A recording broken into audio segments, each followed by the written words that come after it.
우리에게 허락하신 말씀의 제목은 바울의 증거입니다. 스위스 페스탈로치는 인간성에 대한 신뢰를 바탕을 둔 전인 교육과 하나님께 대한 순수한 신앙으로 근본을 이루는 교육 방법을 주장하였습니다. 이를 통하여 존경받는 인물이 되었고 또 고아들을 사랑하는 사회복지사가 되었습니다. 그는 사회적 약자를 배려하는 믿음의 가정에서 자랐고 25살에 노이호프라고 하는 농민학교를 세웠습니다. 52살에는 프랑스와의 전쟁으로 고아들이 늘어나자 고아원을 설립하여 전쟁 고아들을 보살피고 그들을 가르치는 일에 앞장섰습니다. 그 후 위베르동에 학교를 세워 빈민층 아이들을 교육하였고 노년기에는 하나님 앞에 가기까지 후학 양성에 힘을 쏟았습니다.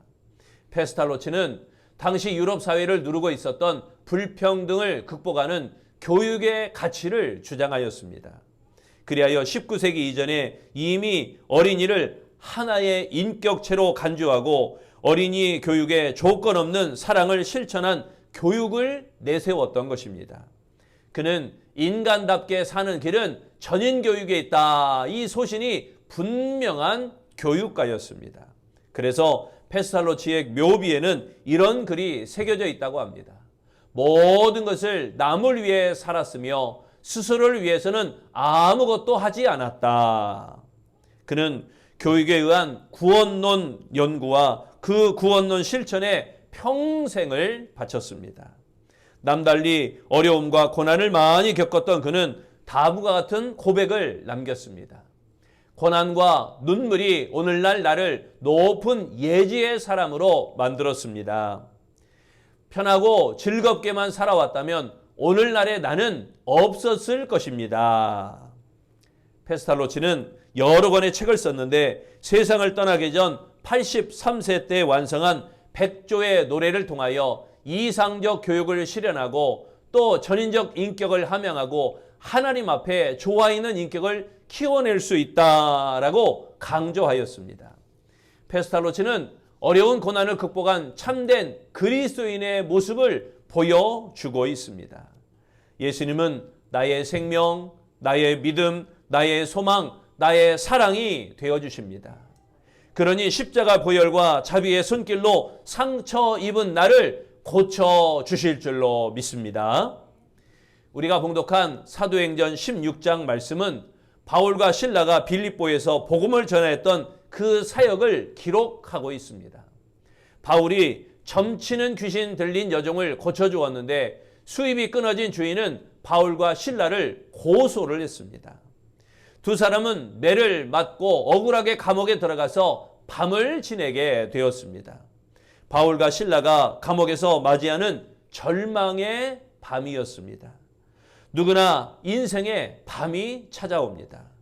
누구나 나처럼 환히 밝을 때가 있는 건 아닙니다. 밤처럼 깜깜한 어두움의 때가 있기 마련입니다. 악한 자들이 올무를 놓고 기다리는 그런 밤이었습니다. 위기 가운데 있는 밤이었습니다. 그리스도인이라고 인생의 밤에서 제외되는 것은 아닙니다. 바울과 실라는 이 빌립보 감옥에서 기적을 체험하게 됩니다. 하나님의 역사로 감옥 문이 열리고 발에 채워졌던 착고가 풀려지게 되는 기적이 나타난 것입니다. 간수는 감옥 문이 열렸는데도 도망가지 않고 태연하게 있는 그 바울과 실라의 모습을 보고 감동을 받았습니다. 그들의 모습에 경이로움을 느꼈던 것입니다. 그들이 말하는 구원을 그 간수도 받고 싶었습니다. 그래서 그들에게 선생이여 라고 부르면서 어떻게 하면 구원을 받냐고 영적 구원을 요청하게 되었습니다. 그때 바울은 간수에게 복음을 전하였고 간수와 그의 가정이 예수님을 영접하는 역사가 일어나게 되어진 것입니다.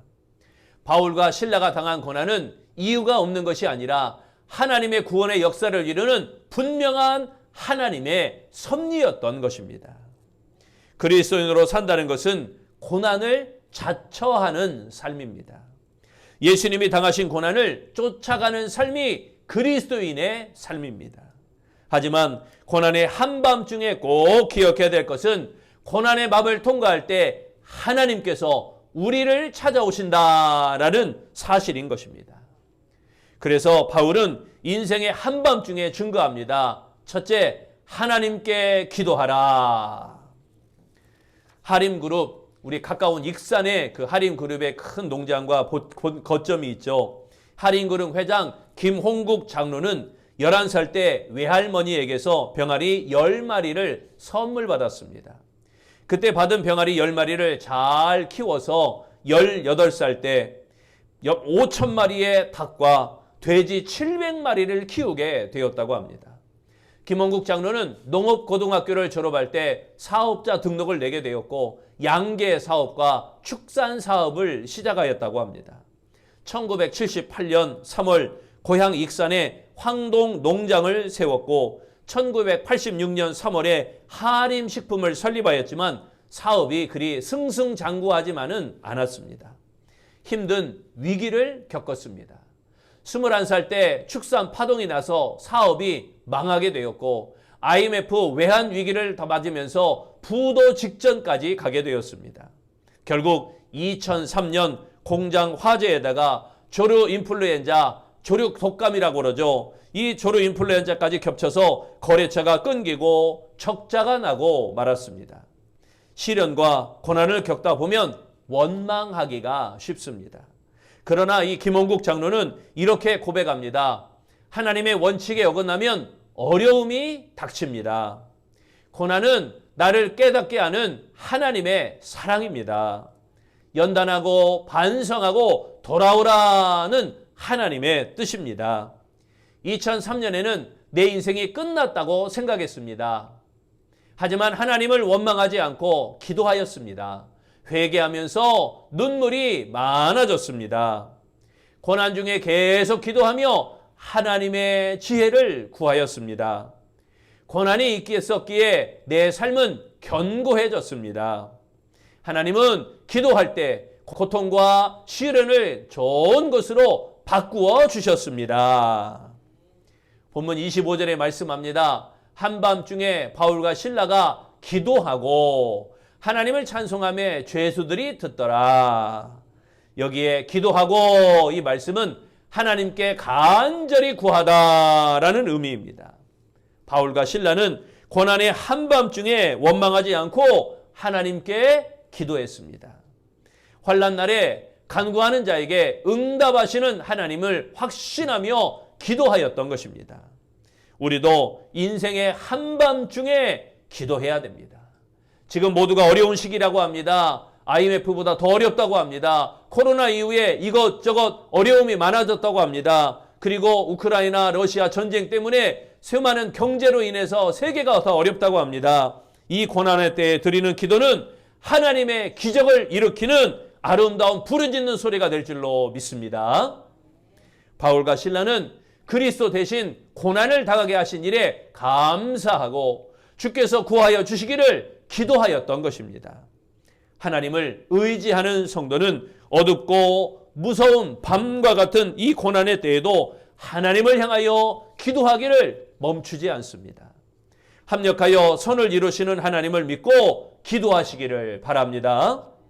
고난의 밤에 할 수 있는 최선의 노력은 기도밖에 없습니다. 한밤중에 드리는 기도야말로 이 고난을 이길 힘을 얻는 통로가 되는 줄로 믿습니다. 두 번째, 바울은 인생의 한밤중에 증거합니다. 하나님을 찬송하라. 복음성가 작곡가 유진 클라크는 세계적으로 예창되는 50여 개의 복음성가와 2개의 칸타타 대곡을 작곡하게 되었습니다. 특히 빌리그리암 전도 집회에서 그의 찬송이 많이 불려졌습니다. 그런데 유진 클라크는 43세에 시각 장애자가 되었고 심한 신경통으로 다리를 못 쓰는 지체장애인이 되었습니다. 그러나 그의 영혼은 깨끗하여 그 고난 가운데 부르는 찬송은 사람들에게 감동을 주었으며 많은 영혼을 구원하게 되었습니다. 그는 이렇게 말합니다. 찬송은 작곡이나 연주의 기술보다 자기가 그 노래에 얼마만큼 반영되어 있느냐가 중요합니다. 자신의 생명을 몰두해서 작곡하였고 노래를 그렇게 불렀다는 것입니다. 영혼의 깊은 데서 우러나오는 찬송은 분명 기적을 일으키는 것입니다. 찬송은 창조적 능력을 동반합니다. 찬송은 기적을 불러오게 되어집니다. 고통 중에 찬송하면 반드시 기적이 일어나게 됩니다. 찬송으로 충만할 때 홍해가 활짝 열리는 기적을 보게 될 줄로 믿습니다. 그리고 감옥문이 활짝 열리는 그 기적을 찬송 중에 체험하게 될 줄로 믿습니다.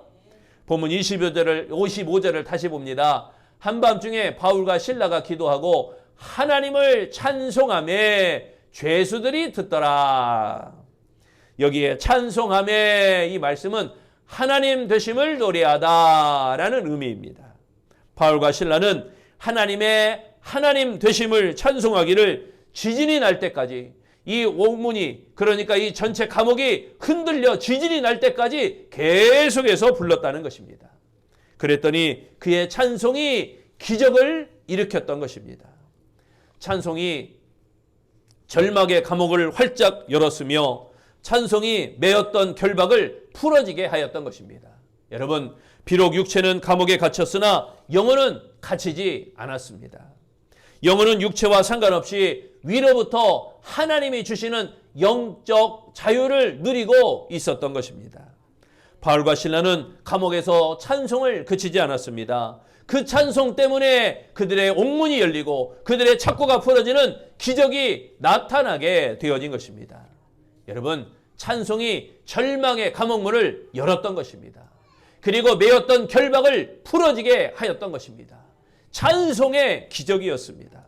그러므로 문제에 둘러싸여 있어도 찬송하며 나아가야 됩니다. 찬송할 때 기적이 일어납니다. 바울의 찬송하는 모습은 죄수들에게 감동을 주었습니다. 여러분, 고난의 때를 만났습니까? 감옥과 같은 인생의 어두움 한밤중이 여러분에게 찾아왔습니까? 그렇다면 바울과 실라가 불렀던 그 찬송이 나의 찬송이 되어야 할 줄로 믿습니다. 우리도 기적의 하나님을 바라보며 찬송하며 나아가시기를 바랍니다. 한밤중에 찬송하면 하나님께서 구원하십니다. 고난 가운데도 찬송하는 성도에게 응답하시고 어려움을 해결하여 주시는 그 하나님을 만나게 될 줄로 믿습니다. 한밤중에 드리는 찬송이야말로 고난을 해결하는 기적의 통로가 되는 줄로 믿습니다. 세 번째, 바울의 인생의 한밤중에 이렇게 증거합니다. 하나님을 전파하라. 1956년 미국의 명문 시카고 휘튼 대학을 졸업한 짐 엘리엇은 29살의 젊은 나이에 중남미 에콰도르의 오지로 자원하여 선교사로 나아가게 되었습니다. 그런데 도착하는 즉시 인도인들의 창에 찔려 순교하게 되었습니다. 그의 순교를 기념하여 창끝이라고 하는 영화가 제작되어 많은 이들에게 감동을 주었습니다. 그런데 그의 부인 엘리자베스 엘리엇은 결혼한 지 27개월 만에, 2년이 조금 넘은 27개월 만에 남편과 사별하게 되었습니다. 당시 10개월 된 어린 딸이 하나 있었습니다. 그러나 엘리자베스는 충격적인 고난 가운데도 2년의 준비를 거쳐서 남편이 순교한 그 에콰도르의 오지에 들어가서 16년 동안 선교하게 되었습니다. 그녀는 많은 인디언들을 예수님께로 인도하며 복음을 전하였습니다. 엘리자베스는 고통의 와중에도 사람들을 치유하는 고통은 헛되지 않아요 라고 하는 이 책을 출간하게 되었습니다. 그녀는 이 책에서 고난에 대하여 깊이 있는 정의를 내어 사람들에게 큰 위로를 주었습니다. 그녀는 고난에 대해서 이렇게 말을 합니다. 이 고통도 하나님이 받으시는 제물이 될 수 있습니다. 하나님은 고통이라는 방법을 사용하여 당신의 위대하심과 영광을 드러내십니다. 그녀는 고통 가운데도 담대하게 복음을 전하는 그 복음 사역을 감당하였던 것입니다. 32절에 말씀합니다. 주의 말씀을 그 사람과 그 집에 있는 모든 사람에게 전하더라. 여기에 전하더라 이 말씀을 복음을 담대하게 전파하다라는 의미입니다. 바울은 감옥에서 일어난 기적, 옥문이 열리고 착고가 풀어지는 이 기적에 대해서 관심이 없었습니다. 바울은 지금 갇혀있는 감옥인데 옥문이 열리는 거 거기에 관심이 없었어요. 손발이 착고에 묶여있는데 그것이 풀어지는 것에 관심이 없었습니다. 그들에게 전한 것은 복음뿐이었습니다. 바울은 오직 때를 얻든지 못 얻든지 말씀만 전하였던 것입니다. 바울은 감옥에서도 복음 전하는 열정이 식지 않았습니다. 복음 전파는 주님의 지상 명령이요 교회의 존재의 목적이기 때문에 바울에게는 오직 복음 전하는 것이 최우선순위였던 것입니다. 바울은 빌립보에서 전도의 열매를 맺습니다. 그러나 이 전도의 열매는 거저 얻어진 것이 아니라 매를 맞고 감옥에 갇히는 고난을 통하여 얻어진 열매였던 것입니다. 하나님은 고난을 통하여 전도의 열매를 맺게 하십니다. 그러기에 인생의 한밤중에도 복음을 전파해야 될 줄로 믿습니다. 그러기에 고난을 각오하지 않으면 복음을 전할 수 없으며 전도의 열매를 맺을 수가 없는 것입니다. 한밤중에 전파하는 이 복음이야말로 고난을 이기는 열매가 되는 줄로 믿습니다. 이제 봄이 되면 대나무 밭에 죽순이 자라고 그 죽순은 대나무가 되어서 곧게 위로 쭉쭉 뻗어 자라게 되어질 것입니다. 그런데 대나무가 위로 곧게 뻗는 이유가 있습니다. 폭풍우가 올 때 다른 나무들은 다 쓰러져도 이 대나무는 좀처럼 쓰러지지 않습니다. 그 이유는 마디가 있기 때문이라고 합니다. 대나무의 마디. 대나무는 환경이 좋지 않아 자라지 못할 때, 고통스러울 때 그때마다 이 마디를 만들어냅니다. 마디는 성장을 멈춘 흔적입니다. 대나무는 성장을 멈추고 기다리면서 힘을 모읍니다. 이때 생기는 울퉁불퉁한 마디가 보기에는 좋지 않지만 대나무가 휘지 않고 대나무가 곧게 성장하도록 만들어주게 됩니다. 대나무가 쓰러지지 않는 힘은 바로 마디에 있는 것입니다. 고통은 예수 믿는 사람에게 이 마디를 만들어줍니다. 기도의 마디를 만드시기를 바랍니다. 찬송의 마디를 만드시기를 바랍니다. 전도의 마디를 만드시기를 바랍니다. 이 마디를 많이 가진 사람은 여간의 어려움을 당해도 쓰러지지 않는 것입니다. 그러므로 인생이 멈춘 것처럼 그렇게 느껴질 때 낙심하거나 포기하지나 하지 마시고, 나는 고난으로 멈추는 것 같지만 하나님은 여전히 일하고 계시는 것입니다. 나는 아파서 쉬는 것 같지만 하나님은 여전히 역사하고 계신 것입니다. 고통을 받아 멈춤의 시간에 마디를 만들 때 하나님께 나아가면 절대로 넘어지지 않게 하시는 줄로 믿습니다. 우리를 회복하여 주시는 줄로 믿습니다. 사랑하는 성도 여러분, 인생의 한밤중과 같은 고난이 여러분에게 있습니까? 닥쳐온 고난에 무릎 꿇지 말고 하나님 앞에 무릎을 꿇어 기도하시기를 바랍니다. 하나님의 일을 기대하면서 찬송하며 나아가시기를 바랍니다. 고난 가운데도 하나님의 열매를 바라며 전도하시기를 바랍니다. 고난의 때에 기도하며 찬송하며 전도하는 자가 되어서 삶의 메인 모든 것들이 다 풀어지는, 감옥문이 열리고 착고가 풀어지는 것처럼 이 풀어지는 기적이 여러에게 체험되어지고 역사되어지고 나타내는 우리 아름다운 성도들이 다 되어지시기를 축원합니다. 기도하겠습니다. 기적의 하나님, 능력의 하나님, 축복의 하나님, 우리도 바울과 실라처럼 고난 중에 멈춤이 아니라, 한밤중에 멈춤이 아니라 아버지 하나님께 더욱더 무릎 꿇고 기도하며 하나님의 일을 기대하며 찬송하며 열매를 바라며 전도하는 하나님의 사람 되기를 소망합니다. 고난의 때에 기도하며 찬송하며 전도하는 자가 되어서 우리 삶의 모든 메인 것들이 다 풀어지고 우리 앞에 막힌 모든 것들이 시원하게 뚫려지는 터널과 같은 역사가 나타나게 하여 주옵소서. 주님 우리를 회복하여 주옵소서. 아름다운 교회가 영적으로 회복되어지며 아름다운 교회가 인적으로 회복되어지며 아름다운 교회가 물적으로 회복되어져 영권과 인권과 물권이 넘쳐나 하나님 앞에 풍성하고 충만하고 복된 아름다운 신앙이 이어갈 수 있도록 축복하여 주시옵소서. 바울의 증거와 같이 우리도 하나님 앞에 기도하라 증거하며 찬송하라 증거하며 전도하라 증거할 수 있는 아름다운 증거자가 되어지기를 예수님 이름으로 기도합니다. 아멘.